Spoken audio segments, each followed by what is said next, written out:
My mother-in-law's voice cut through the entire backyard. 40 people went silent. I felt every set of eyes land on me at once. "You need to hand over that bakery," she said, loud enough for the neighbors to hear. "My son's debt isn't going to disappear on its own. You owe this family." I looked at her. I looked at my husband, standing right beside her, saying nothing. And I smiled. Not because I was backing down. Not because I agreed. I smiled because she had absolutely no idea what she had just walked into. But I'll get to that. First, let me tell you how I became the woman this family thought they could break. I grew up watching my mother stretch every dollar until it screamed. We weren't poor in the way people romanticize, we were tired poor. The kind where you skip your own birthday dinner so the electricity stays on.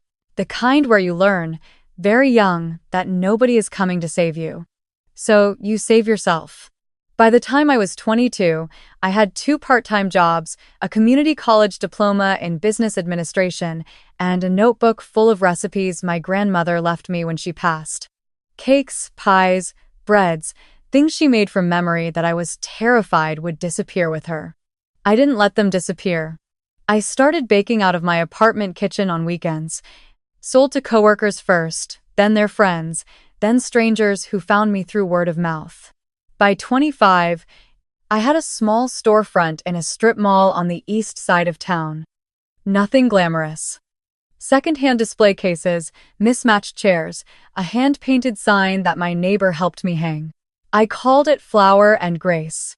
Because that's what it took to build it. That's also the year I met my husband.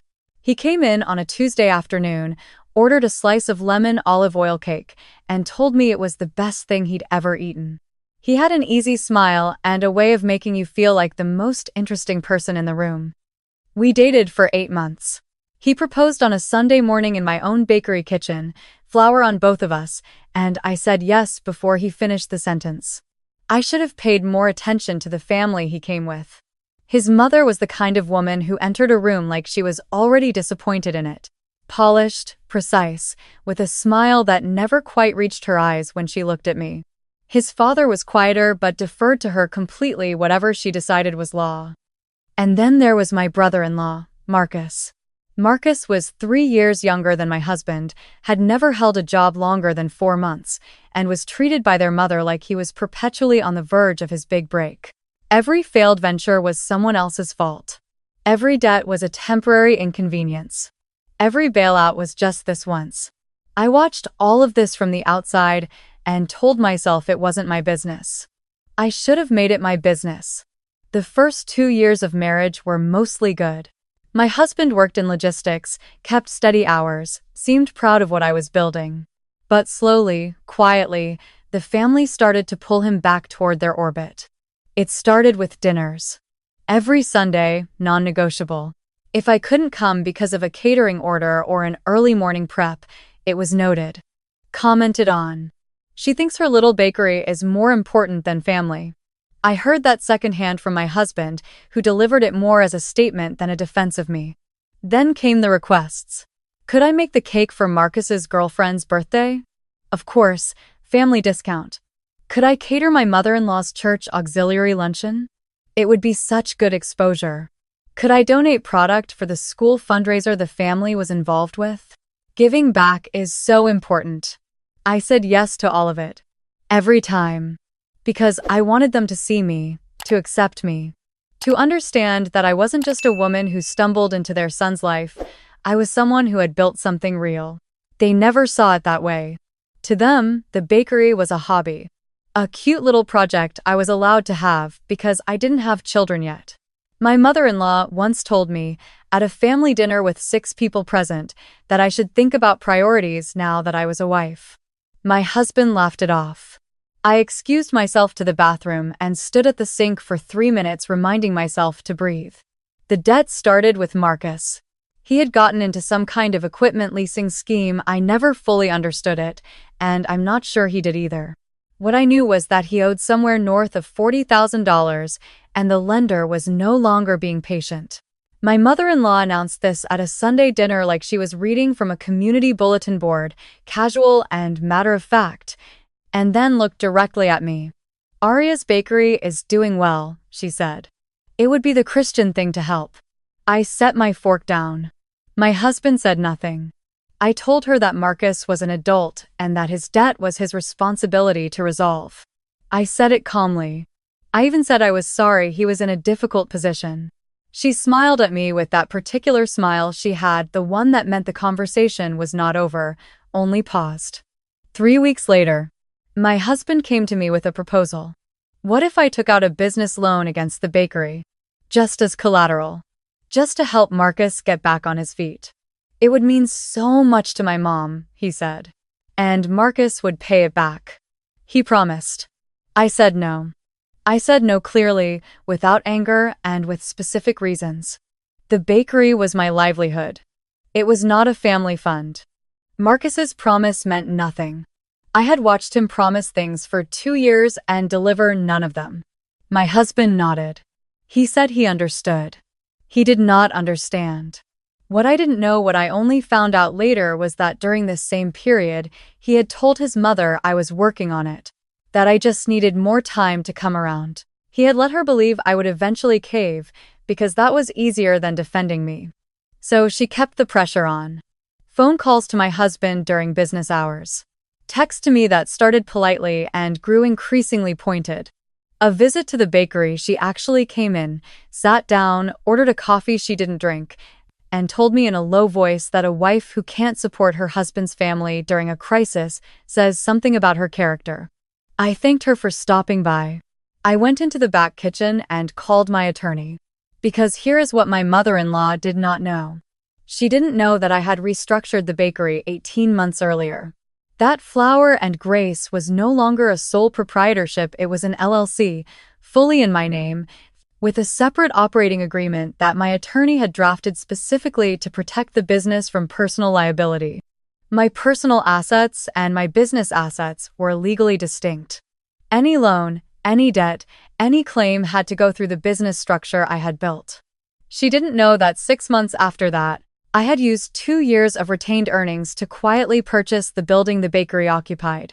The strip mall landlord had been looking to offload individual units. I bought mine. I owned it outright, no mortgage. The deed was in the LLC's name. She didn't know that I had also purchased, through a separate holding entity my attorney helped me create, the house my husband and I lived in. We had been renting it when we first moved in. When the owner listed it for sale, I bought it without telling my husband, because I had learned by then that anything I told him went directly to his mother. The rent we paid became payments toward a purchase I had already completed. On paper, to anyone who hadn't looked at the deed, nothing had changed. She thought she was pressuring a woman who had something to lose. She had no idea I had already spent 2 years making sure I was untouchable. The party was my mother-in-law's idea. She threw it for Marcus.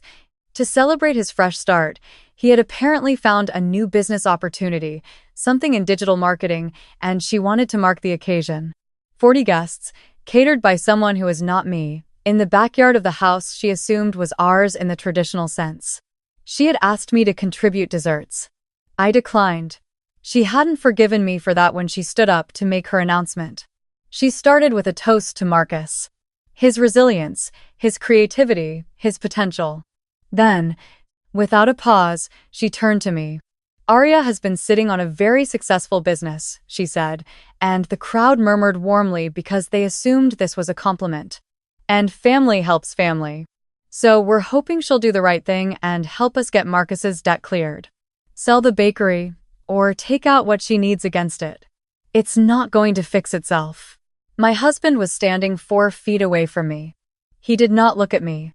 40 people looked at me. I took a slow breath. Actually, I said, there are a few things that need clarifying. She smiled. She thought I was about to concede. The bakery is structured as an LLC. It cannot be used as personal collateral without a formal board resolution, which I would not approve. So that option isn't available. I kept my voice even. Informational. Like I was explaining how an oven worked. And regarding the house, I think there may be some confusion about who owns it. She tilted her head. What are you talking about? I purchased this property 14 months ago. The deed is in my holding company's name. You've been living here as guests. Uninvited guests, as of about 2 weeks ago, when I filed the paperwork. Complete silence. I have a notice for you, I said. I reached into the bag I had set beside my chair when I arrived. 30 days, I told her. I set the envelope on the table in front of her. I think that's more than fair. She stared at the envelope, then at me, then at my husband. My husband had gone the color of old concrete. You can't, she started. I can, I said. I own the building. I have for over a year. I have documentation if you'd like to review it. This is our son's home, she said, and her voice cracked for the first time I had ever heard. No, I said. It's my home. And I think this conversation has run its course. I picked up my bag. I walked through the backyard. I said nothing else. The drive home to the apartment I had quietly rented for myself 2 months earlier, when I accepted that my marriage was not going to survive the choices my husband had made, was 20 minutes. I had the windows down the whole way. The air smelled like cut grass and early summer, and something that felt, after a long time, like relief. My husband called 17 times that night. His mother called 4 times. Marcus, who had never once called me in 3 years of being family, called twice. I didn't answer any of them. My attorney called the next morning. The notice had been received. No contest filed. My husband, it turned out, had no legal ground. His name had never been on the deed, and I had every right to proceed. We began the separation paperwork that same week. My mother-in-law moved out in 26 days. She found a rental on the other side of town. Marcus, I heard through the grapevine, was staying on someone's couch while the digital marketing opportunity sorted itself out. My husband signed the separation agreement 3 months later. He told a mutual friend that he hadn't known about the property, that he felt blindsided. I understood why he said that. I also understood that he had stood in that backyard, 4 feet away from me, and said nothing while his mother publicly demanded I sacrifice the thing I had spent a decade building to clean up his brother's mess. He had made his choice long before I made mine. The bakery is still open. It's doing well, better than well, actually. I hired a second pastry chef in the fall, and we started doing wholesale to 3 local restaurants. The building I own is appreciating. The holding entity is growing. My attorney is pleased. My accountant is very pleased. And my grandmother's recipes are still being made every morning. I think about her sometimes when I'm in the kitchen before sunrise. The first batches going in, the whole space smelling like butter and vanilla and warm sugar. She never had much. But she knew how to make something out of what she had, and she knew how to hold on to it. She taught me that a woman who builds something doesn't owe it to anyone who didn't help her carry the weight. I was 27 when I opened Flower and Grace. I am 31 now. I own a business, 2 properties, and a life that belongs entirely to me. That Sunday in the backyard, my mother-in-law thought she was calling my bluff. She didn't know I wasn't bluffing. I had never been bluffing. I had just been waiting for the right moment to show my hand. And when she handed it to me in front of 40 witnesses, with a microphone in all but name, I showed it. The irony is that she threw that party to celebrate a fresh start. She just didn't realize the fresh start was mine.